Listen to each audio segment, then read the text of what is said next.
So I grew up in St. Cloud. My family moved here when I was in 5th grade, and I went to Catholic schools, St. Peter and Paul's Middle School, and then to Cathedral for high school.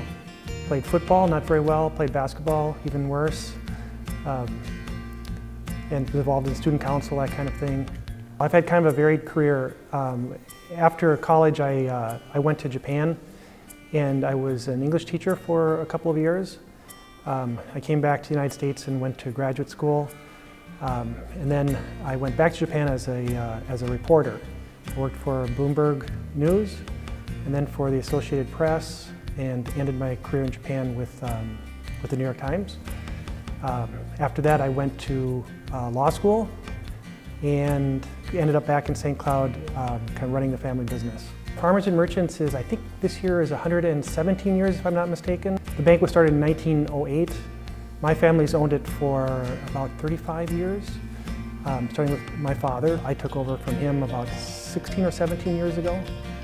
So Farmers and Merchants is based in Piers. We have branches in Sauk Rapids and in Eden Valley. And we're primarily an ag bank, but we also have a lot of business customers.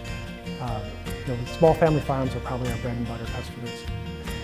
My dad was a CPA in town here for many years. When he sold his practice, he invested in some community banks, including the bank that we continue to own in Piers. He passed away, unfortunately, 4 years ago now. But he really began our family's journey, with the Community Foundation and trying to give back to Central Minnesota. And it was really my mom and dad decided they wanted to set up a fund, and they took me with them, and we went down to the same offices that they have today, and we set up our fund at that time. It was the Zaun Family Fund.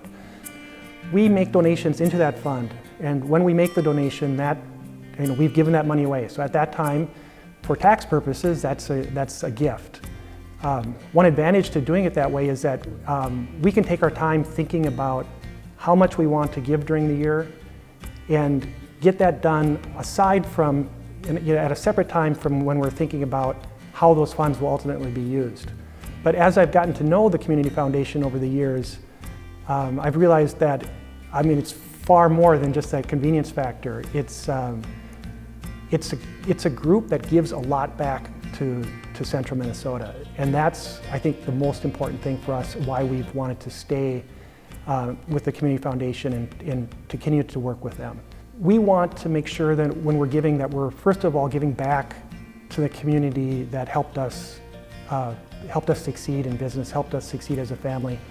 And that's St. Cloud in the central Minnesota area. So because the Community Foundation is centered here, they have deep connections with the charitable work that's going on here. They're helping to actively make those connections. So people who are looking to do something good for their community, they have a resource there at Community Giving to help introduce them to other people who are doing similar work, or that kind of thing. So we know by supporting Community Foundation that we're helping support the community to grow, and for those people to make those connections, and just to make our community stronger.